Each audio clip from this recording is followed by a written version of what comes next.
राज्य में निरंतर सड़क दुर्घटना एक दैनिक घटना हो चुकी है, जिसके परिणाम स्वरूप राज्य में मौतें और अंग-भंग होते रहते हैं। सप्ताहांत में कुमारघाट के रतियाबारी में एक सड़क दुर्घटना में बीएसएफ के 2 जवानों सहित 6 लोग घायल हो गए थे। बताया गया है कि कुमारघाट से बेतछरा जा रहा एक ऑटो यात्रियों को ले जा रहा था, तभी रतियाबारी इलाके में विपरीत दिशा में आ रही तेज रफ्तार बाइक से ऑटो टकरा गई। ऑटो सड़क पर पलट गई और बाइक से गिरकर किशोर कुमार और मनीष यादव नाम के 2 बीएसएफ जवान घायल हो गए। ऑटो के पलटने से हिरंजे रियांग, बलराम रियांग समेत 4 लोग घायल हो गए। दमकल कर्मियों ने घायलों को बचाया और कुमारघाट अस्पताल पहुंचाया। इस बीच अस्पताल के डॉक्टरों ने कहा कि घायलों की स्थिति को समझने के बाद चिकित्सा सेवाएं मुहैया कराई जा रही है। राज्य में सड़क दुर्घटना चरम तौर पर होने से राज्य के लोग काफी चिंतित है।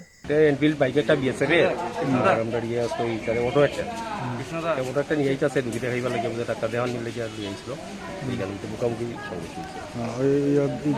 বাইকটা কোন দিকে থেকে আইছিল? এমসিল বাইকটা সম্ভবত বোধহয় তার এদিক থেকে যাইতাছে বোধহয় ইয়ের দিকে 82 মিনিটের দিকে যাইতাছে সম্ভবত।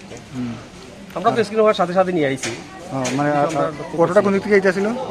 অটোটা ওই দিক থেকে আইতাছে, কুমার দিকে আইতাছে, ডাক্তার দেখাইতে বললো তারা আইতাছে। আচ্ছা আচ্ছা, কয়জন আসলো অটোর মধ্যে? তো টোটাল